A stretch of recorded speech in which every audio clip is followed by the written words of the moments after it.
Hi friends, welcome back. ಇವತ್ತು ನಾನು ತೋರಿಸ್ತಿರೋದು ಬೆಂಡೆಕಾಯಿ ಡ್ರೈ. ತುಂಬಾ ಚೆನ್ನಾಗಿರುತ್ತೆ, ತುಂಬ ಸಿಂಪಲ್ ಕೂಡ. ಹೌದು, ಮಕ್ಕಳಿಗೆ ತುಂಬ ಆರೋಗ್ಯಕರ ಫುಡ್ ಇದು.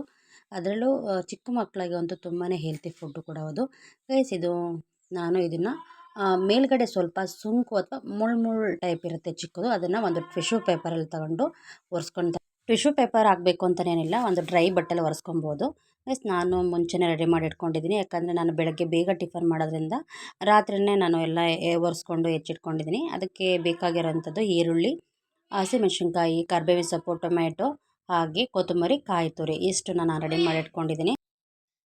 ಹಾಗೆ ಸ್ವಲ್ಪ ಬೆಲ್ಲ, ಹಾಗೆ ಧನಿಯಾ ಪೌಡ್ರು, ಅಚ್ಕಾರದ ಪುಡಿ, ಮತ್ತು ಒಗ್ಗರಣೆಗೆ ಕಡಲೆಬೇಳೆ, ಜೀರಿಗೆ ಮತ್ತು ಸಾಸಿವೆ.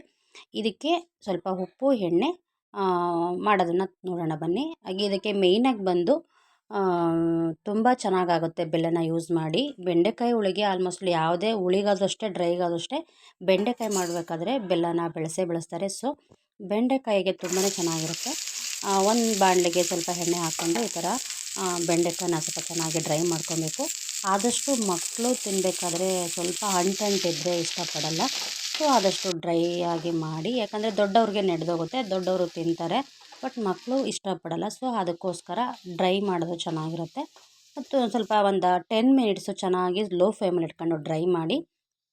ಅದು ಅಂಟೆಲ್ಲ ಹೋಗಿ ಈ ಥರ ಉಡುಡಿಯಾಗಿ ಆಗುತ್ತೆ ಗೈಸ್, ನೋಡ್ತಿರ್ಬೋದು. ಒಂದು ತಟ್ಟೆಗೆ ಎತ್ತಿಟ್ಕೊಂಡು ಅದೇ ಬಾಣಲೆಗೆ ನಾನು ಆಯಿಲ್ನ ಹಾಕ್ಕೊತಾ ಇದ್ದೀನಿ. ಏನೂ ಆಗಲ್ಲ, ಚೆನ್ನಾಗಾಗುತ್ತೆ. ಅದೇ ಬಾಣಲೆಗೆ ಹಾಕ್ಕೊಬೋದು. ಈಗ ಜೀರಿಗೆ, ಕಡಲೆಬೇಳೆ, ಸಾಸಿವೆ ಒಟ್ಟಿಗೆ ಹಾಕ್ಕೊಂಡಿದ್ದೀನಿ. ಒಟ್ಟಿಗೆ ಹಾಕ್ಕೊಂಡು ಅದಕ್ಕೆ ಒಗ್ಗರಣೆ ಹಾಕ್ಕೊಂಡು ಸ್ವಲ್ಪ ಕಡಲೆಬೇಳೆ ಬಾಳೋವರೆಗೂ ಇದ್ದು, ಆಮೇಲೆ ಹಸಿಮೆಣ್ಸಿನ್ಕಾಯಿ ಬೇಡ ಅಂದನೇ ಇರೋರು ಇದನ್ನ ಸ್ಕಿಪ್ ಮಾಡ್ಬೋದು. ಬಟ್ ಸ್ವಲ್ಪ ಇದು ಬೆಂಡೆಕಾಯಿಗೆ ಖಾರವಾಗಿದೆ, ಚೆನ್ನಾಗಿರುತ್ತೆ. ಸೊ ಅದಕ್ಕೋಸ್ಕರ ನಾನು ಹಸಿಮೆಣ್ಸಿನ್ಕಾಯಿ ಹಾಕ್ಕೊಂಡಿದ್ದೀನಿ. ಈಗ ಈರುಳ್ಳಿ, ಹಸಿಮೆಣ್ಸಿನ್ಕಾಯಿ ಅಷ್ಟು ಕೂಡ ಚೆನ್ನಾಗಿ ಬಾಡಬೇಕು. ಸ್ವಲ್ಪ ಗೋಲ್ಡನ್ ಕಲರ್ ಬರೋವರೆಗೂ ಚೆನ್ನಾಗಿ ಬಾಡಿಸಿದ್ರೆ ಬೆಂಡೆಕಾಯಿಗೆ ಇದು ಚೆನ್ನಾಗಿ ಹೊಂದ್ಕೊಳುತ್ತೆ, ಇಲ್ಲಾಂದರೆ ಸ್ವಲ್ಪ ಟೇಸ್ಟ್ ಹೊರಟೋಗ್ಬಿಡುತ್ತೆ. ಸೊ ಆದಷ್ಟು ಈರುಳ್ಳಿ, ಹಸಿಮೆಣ್ಸಿನ್ಕಾಯಿ ಎಲ್ಲದನ್ನು ಚೆನ್ನಾಗಿ ಬಾಡಿಸ್ಕೊಳ್ಳಿ. ಸ್ವಲ್ಪ ಸಾಲ್ಟನ್ನ ಹಾಕ್ಕೊಂಡ್ರೆ ಚೆನ್ನಾಗಿ ಒಗ್ಗರಣೆಯಲ್ಲಿ ಯಾವುದೇ ಒಂದು ತರಕಾರಿ ಆದರೂ ಅಷ್ಟೇ, ಒಂದು ಈರುಳ್ಳಿ ಆದರೂ ಚೆನ್ನಾಗಿ ಬಾಡುತ್ತೆ, ಹಸಿ ವಾಸನೆ ಎಲ್ಲ ಬೇಗ ಹೋಗುತ್ತೆ. ಎಷ್ಟು ನೋಡ್ತಿರ್ಬೋದು. ಈಗ ಇದು ಆಗಿದೆ. ಈಗ ಸ್ವಲ್ಪ ಟೊಮೆಟೊ ಸೇರಿಸ್ಕೊಳ್ಳೋಣ. ಟೊಮೆಟೊ ಆಪ್ಷನಲ್ಲು, ಬೇಕು ಅಂದವ್ರು ಹಾಕ್ಕೊಬೋದು, ಇಲ್ಲಾಂದರೆ ಬೇಡ. ಬಟ್ ನನಗೆ ಸ್ವಲ್ಪ ಹುಳಿ ಐಟಮ್ ಇದ್ದರೆ ಚೆನ್ನಾಗಿರುತ್ತೆ ಅಂತ ಟೊಮೆಟೊ ಒಂದನ್ನು ಸೇರಿಸ್ಕೊಂಡಿದ್ದೀನಿ ನಾನು. ಈಗ ಇದನ್ನು ಬಾಡಿದ ನಂತರ ಇದಕ್ಕೆ ನಾವು ಹುರಿದು ಇಟ್ಕೊಂಡಿರೋ ಅಂಥ ಬೆಂಡೆಕಾಯಿನ ಹಾಕಿ ಚೆನ್ನಾಗಿ ಮಿಕ್ಸ್ ಮಾಡಿ, ಇದು ಈರುಳ್ಳಿ ಮತ್ತು ಚಿಲ್ಲಿ ಹಾಗೆ ನಾವೇನು ಟೊಮೆಟೊ ಹಾಕಿದ್ವು ಅದರೆಲ್ಲ ಚೆನ್ನಾಗಿ ಹೊಂದ್ಕೊಬೇಕು. ಅದಾದ ನಂತರ ನಾವು ಎತ್ತಿಟ್ಕೊಂಡಿರೋಂಥ 1-1.25 ಚಮಚ ಧನಿಯಾ, ಹಾಗೆ ಅಚ್ಕಾರದ ಪುಡಿ 1 ಚಮಚ, ಸ್ವಲ್ಪ ಬೆಲ್ಲ ಹಾಕಿ ಚೆನ್ನಾಗಿ ಮಿಕ್ಸ್ ಮಾಡ್ಕೊಳ್ಳಿ. ಒಂದು 5 ಮಿನಿಟ್ಸು ಈ ಖಾರದ ಪುಡಿ ಮತ್ತು ಬೆಲ್ಲ ಹಾಗೆ ಬೆಂಡೆಕಾಯಿ ಚೆನ್ನಾಗಿ ಎಣ್ಣೆಲೇ ಬಾಡಬೇಕು.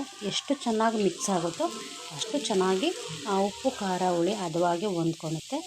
ನಾವು ನೀರು ಅಥವಾ ಏನೂ ಸೇರಿಸೋ ಹಾಗಿಲ್ಲ, ಇದು ಡ್ರೈ ಆಗಿರೋದ್ರಿಂದ. ಈಗ ಸ್ವಲ್ಪ ಸಾಲ್ಟ್ ಸೇರಿಸ್ಕೊತೀನಿ. ಒಗ್ಗರಣೆಯಲ್ಲೇ ಸ್ವಲ್ಪ ಹಾಕ್ಕೊಂಡಿರ್ತೀವಿ, ಈಗ ನೋಡಿ ಸಾಲ್ಟ್ ಹಾಕ್ಕೊಳ್ಳಿ. ಹಾಗೆ ಸ್ವಲ್ಪ ಕೊತ್ತಂಬರಿ ಸೇರಿಸ್ಕೊಳ್ಳಿ. ಕೊತ್ತಂಬರಿ ಸೇರಿಸ್ಕೊಂಡ ನಂತರ ಇದನ್ನು ಲೋ ಫ್ಲೇಮಲ್ಲೇ ಮಾಡಿ, ಯಾಕೆ ಆದಷ್ಟು ಸ್ವಲ್ಪ ಬೇಗ ಡ್ರೈ ಆಗಿ ಸೀದ್ಬಿಡುತ್ತೆ. ಸೊ ಹಾಗಾಗಿ ಸ್ವಲ್ಪ ಕಾಯಿ ತುರಿ ಹಾಕ್ಕೊಂಡು ಚೆನ್ನಾಗಿ ಇದನ್ನು ಮಿಕ್ಸ್ ಮಾಡ್ಕೊಳ್ಳಿ. ಇದನ್ನು ಚೆನ್ನಾಗಿ ಎಷ್ಟು ಚೆನ್ನಾಗಿ ಮಿಕ್ಸ್ ಮಾಡ್ಕೊತೀವಿ ಅಷ್ಟು ಚೆನ್ನಾಗಿ ಬರುತ್ತೆ. ನೋಡಿ, ನಾನು ಚೆನ್ನಾಗಿ ಎಲ್ಲದನ್ನು ಮಿಕ್ಸ್ ಮಾಡಿದ್ದೀನಿ ಒಂದು 5 ಮಿನಿಟ್ಸು. ಯಾಕಂದರೆ ಕಾಯಿ ಮತ್ತು ಕೊತ್ತಂಬರಿ ಸಾಲ್ಟ್ ಎಲ್ಲ ಹಾಕಿರೋದ್ರಿಂದ ಅದನ್ನು ಈಕ್ವಲಾಗಿ ನಾವು ಮಿಕ್ಸ್ ಮಾಡ್ಕೊಂಡಷ್ಟು ತುಂಬಾ ಒಳ್ಳೆಯದು.